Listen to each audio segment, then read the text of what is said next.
Ser podcast.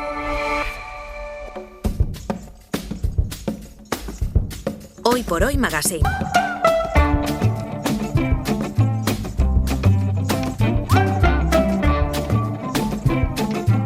Ser podcast.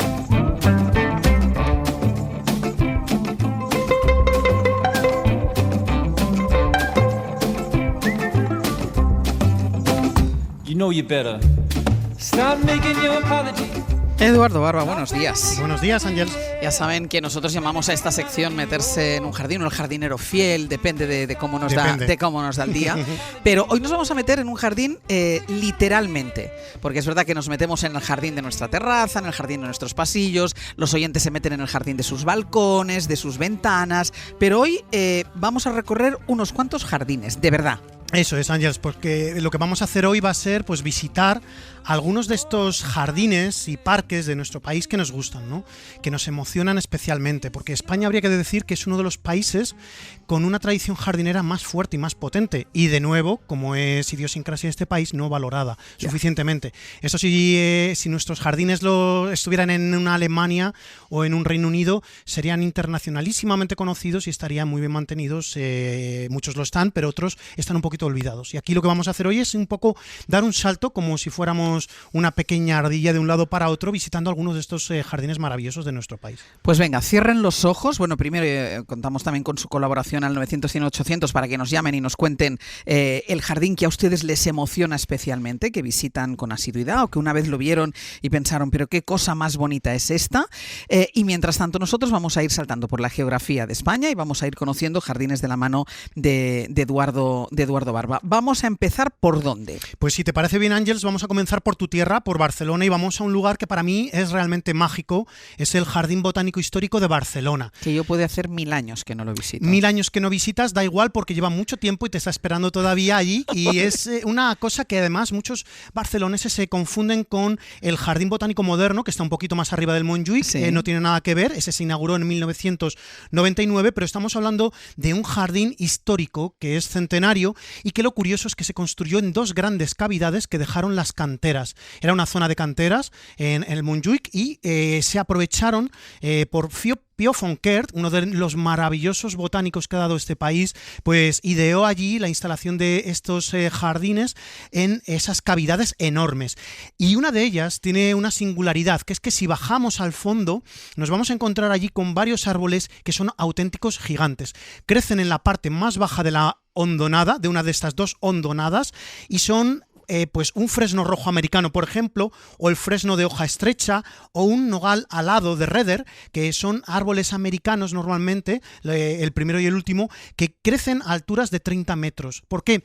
Porque abajo hay un hilo de agua corriendo continuo, bueno. Están resguardados de una climatología pues más adversa que hay fuera de esa hondonada.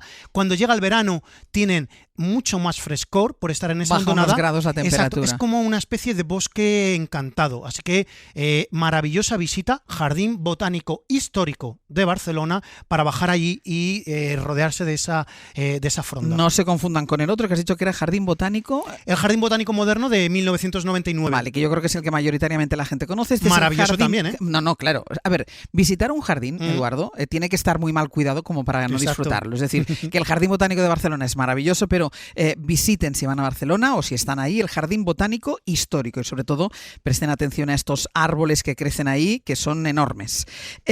¿Cuál es nuestra siguiente parada? Pues mira, vamos a dar otro salto, pero esta vez nos vamos hacia el sur. Bajamos desde Barcelona hasta Granada, porque allí, si yo menciono Granada, pues 10 de cada 10 personas van a pensar en un jardín, la Alhambra. Claro, los jardines de la Alhambra. Nosotros nos vamos a ir un poquito al lado de la Alhambra, porque a pocos minutos de la entrada de la propia Alhambra nos encontramos con un lugar mágico que es la Fundación Rodríguez Acosta. ¿Qué es lo que tiene la Fundación Rodríguez Acosta? Bueno, pues era el lugar donde pues vivía y desarrollaba su arte el pintor granadino José Rodríguez Acosta. ¿Qué tiene de peculiar este jardín? Porque no es un jardín al uso, no es un jardín que nosotros podamos equiparar al de la Alhambra en cuanto a estructura, aunque hay una parte que sí. ¿Por qué? Porque se asemeja en las partes cúbicas. El jardín continuamente está ideado en torno a patios que suben y bajas y por escaleras infinitas, a veces da la sensación de que no sabes dónde vas, apareces en un patio diferente y está rodeado de masas cúbicas de cipreses, de columnatas de piedra blanca, de fuentes longitudinales, de pequeñas esculturas aquí y allá. Todo es como una especie de ensueño. Realmente, cuando tú visitas este jardín impacta, porque la especie predominante es una, el ciprés, que lo gobierna absolutamente todo.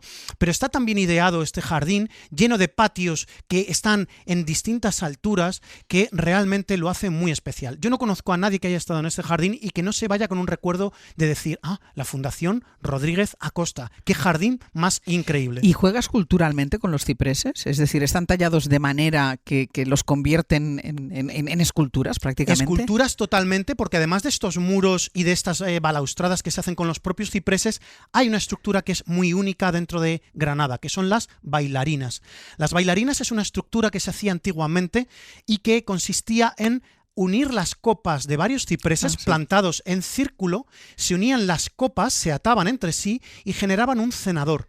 Pero es que no solo eso, sino que de esos cipreses, esas estructuras que se asemejarían un poco como a la nervadura de un arco gótico o de una cúpula gótica, de esos cipreses se sacaban ramas laterales que generaban todavía un entramado más denso y más rico. Es lo que se llaman bailarinas. En casa, en la oficina, que sé que hay alguien en la oficina que nos estará escuchando. Busquen las bailarinas del jardín de la Fundación Rodríguez Acosta. Sí, con que pongan bailarinas ciprés, jardín, ya le van a aparecer esas estructuras que son algo único de la jardinería tradicional española. ¿A ti te gustan los cipreses? Me encantan los cipreses. ¿Por qué? Porque es una conexión preciosa. Aquí tienen esa connotación funeraria. Sí, que te recuerda a los cementerios todo el rato. Yo siempre digo con esa frase, ¿y cuando vas a la Toscana? Bueno, no es que vayamos cada 2 por 3 a la pero Toscana, está lleno ¿no? de cipreses y no pensamos en que son nadie funerarios. piensa en eso, ¿no? El ciprés es una planta maravillosa a la que hay que quitar esa connotación negativa. Pues si ustedes visitan la Alhambra, si están en Granada, si son de Granada, si pasan por allí, los jardines de la Fundación Rodríguez Acosta. Venga, vamos con otro. Otro salto. Y nos vamos a una península, a una España interior, y vamos a Salamanca, porque allí está Béjar. Y en Béjar está el bosque de Béjar. ¿Qué es lo que tenemos allí? Un jardín lleno de historia, un jardín más desconocido, como es el bosque de Béjar. Es un jardín renacentista que... Es un jardín, a pesar de que se llame bosque. Sí, porque está rodeado de un bosque. Era la finca de un noble, y este noble también ideó un jardín renacentista maravilloso. Este sería uno de los jardines que, si estuviera en Reino Unido, los ingleses hubieran hecho un paraíso y hubieran creado allí un jardín único, porque es un jardín que necesita de una revisión, una restauración un poquito más cuidadosa para volver al esplendor de a este jardín. ¿Qué es lo que tenemos allí? Un palacete maravilloso renacentista con un lago enfrente que refleja el cielo, en medio de ese lago un templete que es uno de los iconos del propio bosque de Béjar, de este jardín histórico, artístico, y rodeándolo todo lleno de fuentes con un sistema hidráulico maravilloso, y no solo eso, sino que podríamos descender a una terraza inferior y descubrir ahí un jardín romántico del siglo XIX, con algunos de los árboles más maravillosos que tenemos también en nuestro país, como algún calocedro, como alguna secuoya, que han alcanzado también tamaños inconmensurables. Pues vamos a hacer una petición desde aquí. Jardín Histórico Artístico del Bosque de Béjar. Sí. Que lo cuiden un poquitín más. Que haya una recuperación integral de un sitio que es mágico y que yo le tengo mucho cariño. Pues que haya esa recuperación, porque forma parte de la lista de los jardines que emocionan, pero le falta un lavado de cara importante. Antes de continuar, hemos estado ya en Granada, en Salamanca y en Barcelona. Vamos a escuchar al primer oyente, que ya saben que les hemos pedido a ustedes también que nos contaran cuáles son los jardines que les emocionan, y llama Marian desde Madrid. Marian, ¿qué tal? Muy buenos días. Hola, Jess, buenos ¿Qué tal? días. A ver, ¿cuál es ese jardín que a ti te emociona? El más bonito que hayas visto mira, nunca. Me emocionó hace unos años en Lloret de Mar, el de Santa Clotilde. Los jardines de Santa Clotilde. Quien no lo haya visto, es impresionante, por lo menos a mi punto de vista. Está en un alto, abajo está el mar, tiene unas vistas mejor, las rocas, bueno, la Costa Brava la conocí mejor que yo. Sí. Y luego está cuidadísimo porque es privado, porque es de gente antiquísima, pero bueno, de gente bien, de la Costa Brava.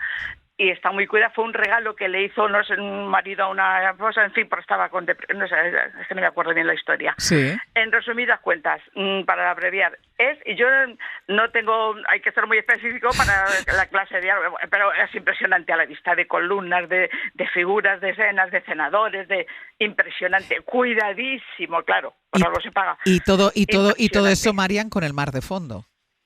Y eso, y con el mar abajo. Claro. Yo es que aquello, bueno, a mí el mar me atrae muchísimo, claro. Y a mí aquello me impresionó. Entré de casualidad, porque no pensaba, entré de casualidad, y una vez que estaba allí dije, si me lo pierdo me da algo. Impresionante. O sea, el que vaya a Lloret de Mar y el que vaya a la Costa Brava tiene que ver esos jardines, porque eso no se ve todos los días. Impresionante. Los jardines... Yo que soy del mar de tierra adentro, de secano. Para mí fue impresionante. Los jardines de Santa Clotilde en Lloret de Mar. Los jardines de Santa Clotilde. Sí, no se me olvidarán mientras viva. En Girona. Marian. ¿De qué manera? El problema es que está un poquito lejos, sí. Pero merece la pena. Lejos para los que están fuera del entorno, pero para mucha gente está... Pero mira, mucha gente seguramente está muy cerca y a lo mejor lo desconoce, porque uno piensa en Lloret y piensa en el turismo y piensa en el mar y no sabe que hay uno de los jardines más bonitos de España, porque tú lo conocías, Eduardo. Lo conozco, he estado varias veces, incluso viendo algún concierto, porque todos los años se hacen conciertos. Una vez fui a ver una banda tributo a Pink Floyd también, hace como 3 años o así. Y es un jardín, como tú muy bien has dicho, de esos que miran al mar, porque Girona es una de las provincias afortunadísimas que tienen una jardinería increíble. Hace poco yo estuve en Marimurtra, también, que está muy cerquita, y es otro jardín de esos que roba el corazón. Dice, yo aquí quiero volver y no me importaría darme por aquí un paseo cada semana. Pues incorporamos a los jardines que emocionan a Eduardo Barba, los jardines de Santa Clotilde en Lloret de Mar. Venga, ¿dónde nos llevas ahora? Pues un salto un poquito más largo y nos vamos a Tenerife, porque las Islas Canarias son también muy afortunadas en jardines únicos, muy especiales. Y nos vamos al puerto de la Cruz. En el norte de la isla tenemos el jardín de aclimatación de la Orotava, que en el siglo XVIII se planteó como un paso intermedio para una escala para las plantas que se traían de América, aclimatarlas allí para dar el salto a la península. Como la cuarentena. Sí, para decir, oye, mira, ya no estás en la América tropical, te vienes a España política, porque, bueno, las Islas Canarias están ahí en medio del mar, pero no funcionó como un jardín de aclimatación, evidentemente, porque las Islas Canarias tienen una climatología muy diferente a la que podemos tener en un Madrid, en un Toledo, un Ávila, ¿no? Entonces, bueno, pero lo interesante de este jardín es que conserva el trazado, ese trazado del siglo XVIII, y tiene plantas tropicales venidas de todas partes del mundo, principalmente de América y de Asia, y hay un ficus, Ángels, que ese ficus parece que un día va a salir andando y va a darse un paseo por todo Tenerife, va a subir al Teide como hacen los turistas. Es el ficus macrophylla, de hojas grandes, tiene 150 años y está lleno de raíces. Los ficus tienen una peculiaridad, que aquí hemos hablado alguna vez, que es que de sus ramas horizontales caen unas raíces que se acaban convirtiendo en auténticas columnas jónicas, corintias y de todo, porque acaban haciendo una estructura impresionante. Claro, pero me hace gracia que se pensara que Canarias, que Tenerife podía ser una aclimatación para después entrar las plantas a la península, como si el clima de Canarias fuera el mismo que el de Soria, no, por poner un ejemplo. Evidentemente no. Claro, eso pensaban, dice, bueno, primero en Canarias y luego en Aranjuez. Bueno, pues va a ser que hace un poquito más de pelete, es un poco como diferente. Dicen por ahí en Canarias. Es un poco diferente. Jardín de aclimatación de la Orotava, en Canarias. ¿Algún jardín por el norte? Que creo que el norte no lo has dicho. Pues mira, nos vamos a quedar con unos jardines muy especiales, están en Allariz. En Allariz tenemos, al pie del río Arnoia, en Galicia, plena Galicia, el Festival Internacional de Jardines. ¿Qué es lo que ocurre allí todos los años, desde hace ya 15 años? Pues que se conmemora el Festival Internacional de Jardines de Allariz, donde en pequeñas parcelas se crean 12 jardines efímeros creados por paisajistas nacionales e internacionales que desarrollan ahí la idea de lo que es un jardín para ellos. Siempre con una temática, todos los años hay una temática, el arte, la salud, lo que sea, la paz sería un motivo interesante este año también. Bueno, pues ahí es lo que hacen es generar en pequeñas parcelas jardines diferentes. Entonces es una cosa que... Pero efímeros, ¿qué quiere decir? Que una vez ha pasado el certamen se desmontan. Se desmontan. Hay un ganador al que se le, pues como se le absuelve de esa demolición, se le mantiene un año más al ganador, pero todos los años nuevos jardineros, nuevos paisajistas crean allí nuevos pequeños jardincitos a la manera que se hace en otros países. países. Así que es también un certamen, un festival de jardines de Allariz muy deseable para visitar, también para respirar un poco esa jardinería tan maravillosa. Qué bueno, además es una demostración, porque estamos acostumbrados a ver cocineros cómo cocinan y otro Exacto. tipo de actividades, pero jardineros que plantean allí sus propuestas Eso es. de manera efímera, pero para que todo el mundo las pueda ver. Sé que te queda un jardín, pero déjame que escuchemos a Nieves desde Foz. ¿Qué tal? Muy buenos días. Hola, buenos días. ¿Qué tal? Cuéntanos, ¿cuál es ese jardín que a ti te emociona? Pues mira, el jardín se llama Espacio Caritel. Sí. Está a 200 metros, está aquí en Foz, Sí. en San Martín de Mondoñedo, una de las parroquias, y a 200 metros de la catedral, ahora es basílica más antigua de España. Sí. La Basílica de San Martín de Mondoñedo. Uh-huh. Y bueno, es un espacio que comienza con la floración de las camelias, tiene una variedad de camelias algo impresionante, luego sigue con otras flores que van ya con la primavera y así, y después, pues todo el verano, hortensias de un montón de variedades. Sí. Y es precioso. Pasa un río por la finca y es un sitio donde puedes pasear, respirar y bueno. Y relajarte. Relajarte. Estaba viendo, Nieves, ahora fotografías, porque hemos abierto nosotros en internet, como pueden hacer todos los oyentes que están ahora mismo escuchándonos, Espacio Caritel, que está junto a la Catedral de San Martín de Mondoñedo, y es realmente una preciosidad de jardín. Nieves, muchísimas gracias. Muchísimas gracias. Gracias a vosotros y enhorabuena por el programa. A ti y por la sección. A ti por participar. Sobre todo lo tienes en la lista de pendientes. Muchas gracias, entonces, Nieves. Lo acabo de marcar, Nieves, porque no lo conozco y me parece pues otro de esos encantos, ¿no? Sí. de Lugo, una provincia que yo conozco muy bien, pero que esta en concreto, pues nunca estuve en este jardín. Venga, pues cerramos ya con tu última propuesta, el último jardín que te emociona. Pues mira, nos vamos a ir muy cerquita de donde estamos físicamente y vamos a despedirnos de uno muy chiquitito que hay en Madrid, porque un jardín no tiene que ser grande, siempre lo decimos aquí, puede ser tan sencillo como unas pequeñas macetas en un balcón. Sí. Y nos vamos al barrio de La Latina, un barrio histórico, al Madrid de los Austrias, maravillosos Austrias, y tenemos el Jardín del Príncipe de Anglona, porque ahí lo que tenemos es un pequeño jardín de un trazado no tan antiguo, ya que fue creado a mediados del siglo XVIII y fue restaurado hace un siglo aproximadamente. Y lo bonito de este jardín es que te lo encuentras en la mitad de La Latina, en pleno barrio de los Austrias. Hay una puerta que tú entras y dices, ¿esto qué es? ¿Qué hay aquí? ¿Qué hay Una aquí? puertecita además que es una portañica de nada. Sí. Y de repente entras en un espacio cubierto por grandes árboles, hay alguna planta muy curiosa y de repente te puedes encontrar la floración de una camelia al fondo o varios granados que también nos van a dar flor, o un árbol de las pagodas que suena de una manera un poquito misteriosa, y lo que tenemos es una falsa acacia increíble en un trazado rectilíneo de boj, cubierto todo con... Los caminos son como los de Alicia, o no, como es el del Mago de Oz. Ah, el Mago de Oz. Están todos llenos de ladrillo, Sí, colocados en sí. espiga, y es maravilloso. Está su puerta da a una de esas plazas de La Latina que siempre está llena de terrazas, de gente tomando algo, a ver si uno se despista y mira hacia esa puerta y le entran ganas de entrar en el jardín. Un gusto compartir contigo, repartir felicidad y compartir contigo los jardines de España. Muchísimas gracias. Hasta la semana que viene. Hasta la semana que Beso. viene. Para no perderte ningún episodio, síguenos en la aplicación o la web de la SER, Podium Podcast o tu plataforma de audio favorita.